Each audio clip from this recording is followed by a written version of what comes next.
So Pinterest is the next big daddy, right? Its traffic is second to Facebook, and it's something that marketers should be able to use if it's appropriate for their business, right? I'm not going to see too many probably dentists use it. Maybe a few, I guess. They could show results pictures, but if it's like home decor or it's kid oriented or something like that that lends itself towards Pinterest, then you're going to have better results on it. And you have to remember that Pinterest ultimately is about what people see because it's so image heavy and image driven, and it's less about the marketing message. So, when you pick your pictures, you need to make sure it fits with what your brand is, and then make sure you get that posted up there. It's kind of common sense, but just kind of needs to be stated as well. So here are some interesting findings in the research on Pinterest. Having a rich color palette will give you 3 times the repins of a single dominant color image. In other words, if I have a picture of the sky with some clouds in it, it's pretty dominantly blue, it's not going to get good results. But if I have a picture of a beach, a sandy beach with blue water and green trees, that's going to be a much richer palette, and that's going to get me many more repins. If I've got the coast of Greece, where it's mainly white buildings, not as many repins as Venice, which has multicolored buildings, or Amsterdam, which is the same way. Bold and saturated images, they get 4 to 10 times the repins. So people like exciting, inviting, bold, dramatic pictures. They don't want boring, monotone, monochromatic pictures. So just remember that. And again, the money is in the repins, right? That's how you're going viral on Pinterest. People also don't like to see faces, believe it or not. If there are faces in photos, you're going to decrease your repins by 25%. And interestingly, that means if you have a picture that includes a face and you crop out the face, then you're going to get you're going to get success by doing that. In other words, just crop out the head and you won't get that penalty. Next, backgrounds that take up less than 30% of an image get repinned 4 times as often. In other words, people don't want those distant, abstract, artistic photos that have lots of background, but instead they want a nice, zoomed in, tight photo of whatever the product or item or location is. So zoom on into whatever your kid's t-shirt so that you can see the graphic on the front, and that's going to have a lot more success than a t-shirt hanging on a white wall and it's artistic. Next, and finally, earth tones, orange, brown, red, again, vibrant. They'll have double the interaction of blue-hued photos. So me personally, my favorite color is blue, and I would tend to like those type of colors. But in general, overall, people like those dramatic colors, orange, yellow, orange, brown, yellow, red. They want vibrant and eye-catching, and that's what those are, right? It's fire truck red. It's, you got the yellow school bus. Make those bright, vivid colors, and you're going to get much better shares. So when it comes to post, what exactly will you post? So larger images, both height and width, but also mostly height, get pinned much more often than tiny images and thumbnail images. Pinterest is very visually focused, so if you're uploading small photos, smallly cropped photos, you're not going to have a good time. Infographics that have good headlines also get good click-throughs. And this kind of applies to anything that you post that's got information in the photo. Interestingly, if the thumbnail is attractive, like we talked about just a second ago with colors and composition, it's going to grab people's eye. And if the text that is on that thumbnail is not legible or barely legible, then people are going to click it to actually engage with it. So that's why infographics work so well, is they tease, right? You got a good headline that teases, and then you see the information there in the infographic thumbnail, but you don't know what's on the infographic. So you're going to click it, you're going to figure out what's on it. And so that's why infographics and truly anything that has text on it will get more click-throughs if it's a tease. Again, everything kind of comes back to the clickbait, right? We're going to tease people. We're going to make them want to click. So Pinterest is all about the do-it-yourself. And so the top words or the most common words in the top pins are clearly related to, home things. DIY or do-it-yourself, cup, cute, recipe, dress, idea, color, hair, and love. So some of those are abstract concepts, some of them around the house concepts, but ultimately that's the type of stuff that people are looking for. And as far as verbs that are used, use, look, want, need. Top 5 dress ideas you need to know and love. Bam, there's your killer headline. Top cute hair color ideas. Top cute, whatever, recipes. Or top awesome recipes. Top 5 recipes. People love numbers, that type of thing. So ultimately, Pinterest is about the things, so you need to keep it about the things. It's less abstract, more engaging, more producty, more share, this cool pair of shoes or dress or recipe or things like that. Clearly female focused as well currently. So I want to leave this up for a little bit because it's actually really powerful. This shows the stats of who is engaging with what type of content. So on the left, you can see the categories that are most commonly used by males and females. So food and drink, clearly it's number 1 for both male and female. Number 2 for male is other. Number 2 and that's number 5 for females. Do-it-yourself and crafts is the second most popular for women, but it's probably about 10th for men, right? Men don't want to do the DIY crafty things. So as you can see, as you get further and further down, men are more interested in things like tattoos and technology and sports on Pinterest, whereas women have zero interest in that stuff. So you can use this chart to give you some ideas of how to reach your audience, especially if they're male, female, right? You can understand that women aren't interested in cars and motorcycles while men are. And conversely, men aren't as interested in kids. They're not interested in kids at all, whereas women, have a moderate amount of interest in kids. So targeting. Figure out who your audience is and reach them. So on the right, the most important factors in getting more followers. Obviously, it's the top 3 are by far the most important. How many people you follow, because they'll follow you back, and they'll watch what you're doing because you're more engaged in the community. The number of pins you have and the number of boards you have. So if you actively use your account, if you're actively posting to it, if you're posting good stuff, if you're following other people who are posting good stuff, then you're going to be seen as part of the community, and just you're going to get followed by default as you use and engage with the community. Makes total sense.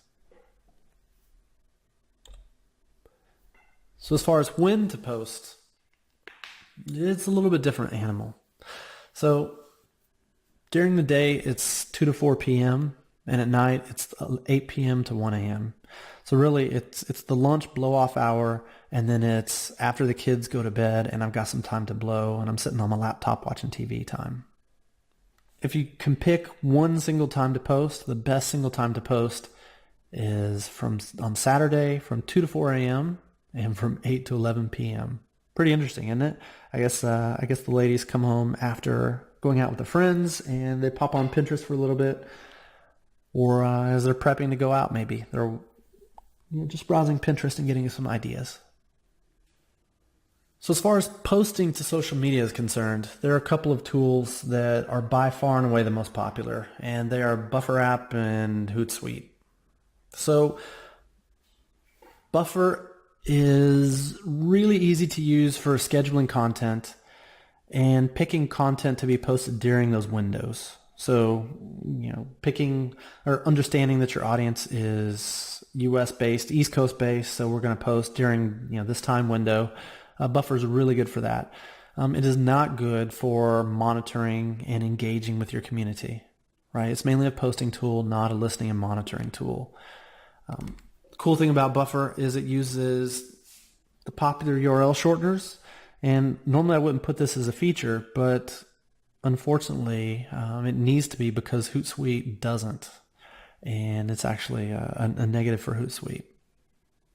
And last for Buffer is that it includes some basic analytics, so you can see what's going on with your posts, and that's part of the price. So Hootsuite, on the other hand, is super duper robust application. It's got a whole mess of features, and it does have a bit of a learning curve to try to use it properly and to maximize your effectiveness.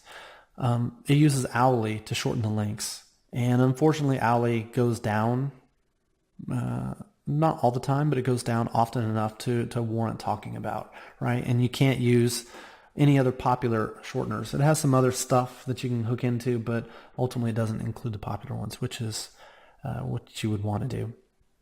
Hootsuite is great at monitoring your social media.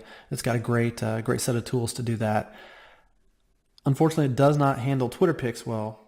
So if you're going to want to use this for optimizing your Twitter account, you ought to check it out and see if you think it's workable for what you want to do. Hootsuite does have some analytics, but you do need to pay for it. So both of these are pay services, and I guess ultimately it depends on what your goals are. If you just want to post, you don't want to engage, you want to dip your toe in the water, Buffer's app's the best choice probably. If you want to have a more robust solution to engage with the audience, to pull in some freelancers or contractors, Hootsuite's got a really good setup for something like that. There are a whole lot of other tools out there that do aspects of social media posting. So as far as other tools go, there are hundreds of these tools, right? You can come up with anything that you want, any idea that you want, how to post viral photos to Twitter, and you're going to find a product or a tool that does it. Instead of exhaustively giving you a list, let me just rattle off a couple that are worth checking out, and you can just dive into others as you get exposed to them naturally.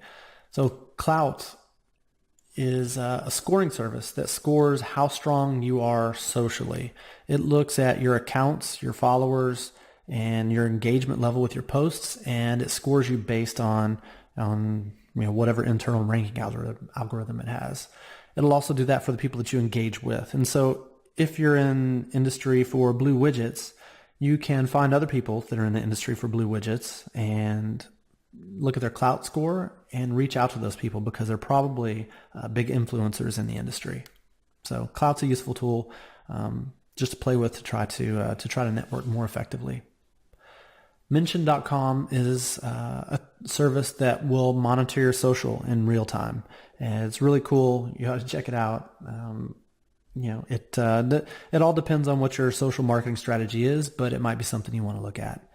Google Alert is a free service that Google provides. You just type in whatever your keywords are, blue widgets in Texas, and Google will send you an email once a day or as often as you would like that shows you new links that it is aware of. So it doesn't necessarily monitor social. It might grab some social, but ultimately it tells you everything about what's going on the web. And last but not least is Jetpack Publicize. So most of us have WordPress blogs. Publicize is part of Jetpack, which is free, and it enables you to cross-post all of your blog posts to your social channels. There are different and other tools out there that do similar things, and they do cost money. Publicize is free and it's well supported. It's not the most robust or fully featured, however, but for most people, it's probably more than what you need. So I hinted at this a little bit. There's kind of an insider secret to social traffic generation, and that's viral. And you see the commercials, you hear all the ad agencies talking. Viral is what the goal is. Viral is the home run swing or the game-winning goal. It's not necessarily predictable, but if you swing at the ball enough, you're eventually going to hit it and you're going to have success. So, viral content can span the range from funny cat videos to the ice bucket challenge. It really just depends on what resonates with you and your friends and followers and what your tribe is. So the cool thing is that if you know this, you can take advantage of it, right? You can post the type of content that people will want to like and share and ultimately receive all the benefits from it. And the cool thing about viral is, by definition, it grows at a viral rate. So instead of having your one Facebook post get shared to 6 of your followers to see if it gets engaged, if a post goes viral, those 6 share it to 6 each, and bam, it's 36 people, and those guys share it and share it and share it. And before long, you've got thousands or tens of thousands or more coming to your site, all because of a good quality viral post. So, I want to dig into this to tell you a little bit about how viral works and how you can use it to your advantage, right? Because ultimately, the whole goal of social is to get engagement, and viral is the best, or at least the biggest way to get that engagement. So what type of content goes viral? It needs to check one or more of these 3 boxes. Ethical, such as help the kids because it's the right thing to do. Help this doggy out because, we don't want pets to be injured, that type of thing. It needs to be emotional, like a funny animal video. Most of the TV show Tosh, it just grabs people, makes them laugh, makes them cry, whatever. And logical, such as politics. You need to vote this person for president because they're the most effective because I say so, right? And he needs to check one of these buckets because that's what inspires people to want to engage and share with it. So what is in a good viral post, right? What is it that makes people want to share and engage and have your stuff go viral and give you massive clicks? So the first thing you need to know is you need to evoke those emotions, and not necessarily negative emotions. Those can get engagement, but the positive ones seem or do work better, right? They get more engagement. People want to be happy. They want to share good information, good news, funny things, right? Images get a whole lot more shares on Facebook, right? So Twitter as well, but images get a whole lot more shares. People like consuming things. A picture says 1,000 words. So if you can communicate it within an image, then that works great. As said before with Facebook, headline and images are critical. You want to inspire curiosity. I'm not going to talk about that anymore. So there are several standard viral archetypes that go popular, that go viral quickly. And these are infographics, lists, surveys, and why, what, how to. So if your post checks one of those, it has a much higher likelihood of being able to go viral. Hopefully that makes sense. People like this type of content. They engage with it. It tells others. It shares a little bit about somebody, what they like, with others, and so that's why they want to share it. So lists especially, have been kind of beat to death lately, and they're still just as effective as before. Same thing with surveys, right? Who would you rather be president? Who do you think would win in this fight? What color is this dress? That type of thing. So yeah, standard viral archetype is critical.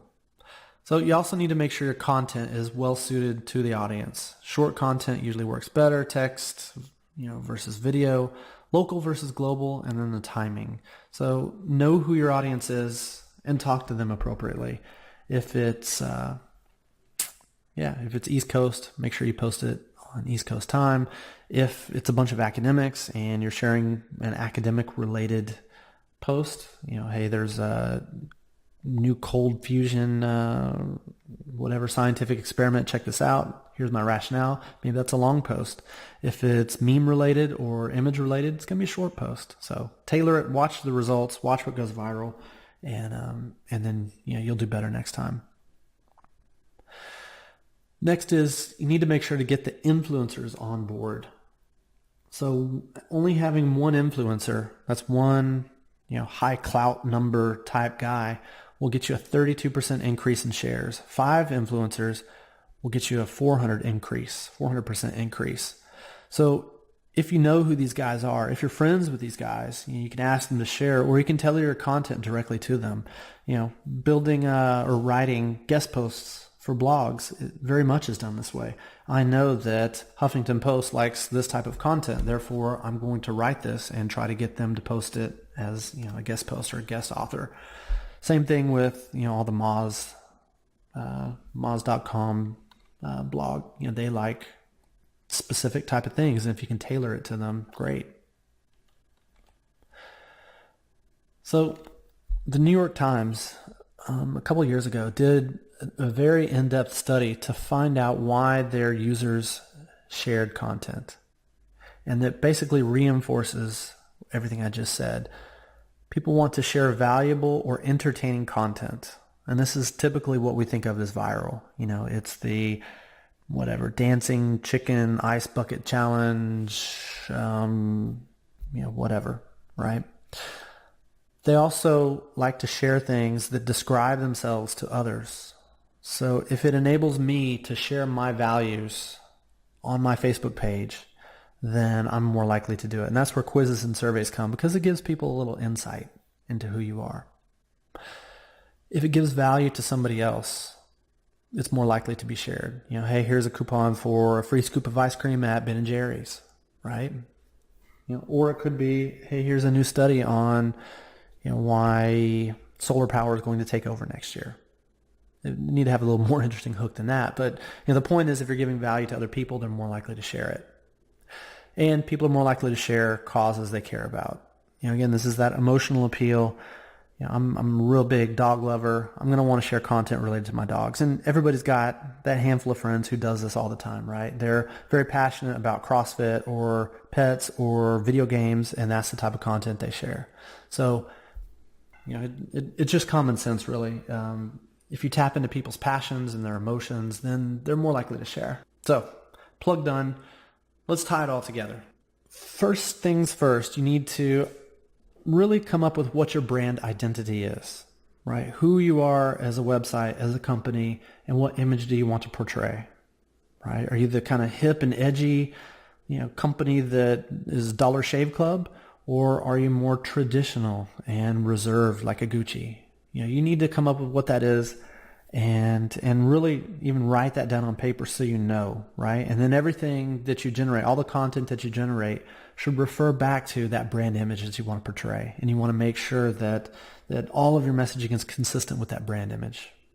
After you know who you are, after you know what your brand image is, you need to make an editorial calendar for your social channels, right? You want to make sure you maximize your work effort. If you're going to take the time to write a detailed blog post, how can you maximize that? You can make 4 tweets or 8 tweets. You can, pull snippets out to make Facebook posts.